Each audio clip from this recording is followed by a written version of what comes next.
So we talk about NLP being basically this process of modeling excellence, right?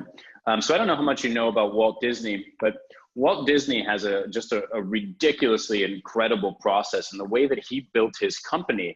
You know, a lot of people told Walt Disney that he couldn't do the things that he wanted to do, right? And if you get all of these different types of people, if you get them in a room, they will destroy ideas. So what Walt Disney decided to do, and Disney still operates in this capacity today, is they have 3 separate departments. And one of them is called the dreamers, one of them is called the planners, and one of them is called the critics. So they'll sit in a room, the dreamers, and they'll imagine the coolest thing that they can possibly think of. They'll send that over to the planners. The planners will then take, hey, this thing is a real thing that we can actually accomplish regardless of the grand nature of it, and they'll figure out how to get it done. They'll send it over to the critic, and the critic will destroy it, right? And so they go through this iterative process.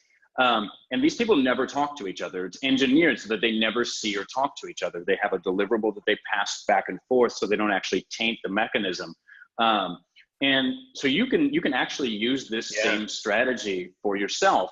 And so what you actually do is you do it spatially. It's a walking exercise. So take 30 or 50 feet in your house. If you've got a smaller house, take 10 or 15 feet. The idea is that you can move around, and you take a spot where you're a dreamer, you take a spot where you're a planner, and you take a spot where you're a critic.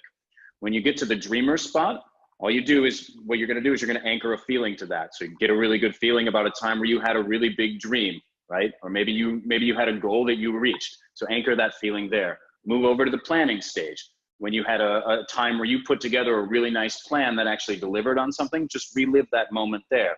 And then the last one's the easiest one to anchor, because everybody can remember a time that they were critical, right? So anchor that feeling on each one of those stages. And then what you do is you start to go back and forth. So let's say I want to start a business, or I'm thinking about leaving my job, or how do I go get this promotion? So you're trying to get these creative juices flowing. So you stand in the dreamer spot with your dream.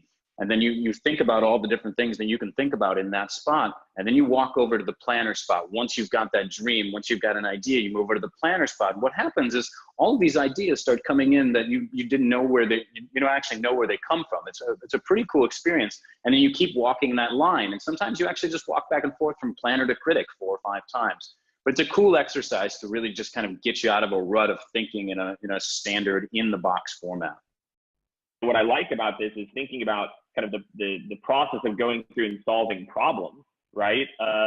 Okay, forget about constraints, right? The critics, right? And the planner/critic, forget about constraints. Like, what is the problem? Like, what am I trying to diagnose? And taking that dreamer mentality. I think some people like me are just naturally hardwired to just not pay attention to rules. Because I think of a lot of it as rules, right? Rules are what crush the dreamer. And I've always had like a complete lack of respect for authority, good or bad, which I think helps this. But what I find is most people don't. Most people, you're given your box very early, and therefore you're used to saying, well, there's all these constraints, but these constraints aren't real. So I love this concept of the dreamer concept, and then kind of moving it through the different phases and going back and forth.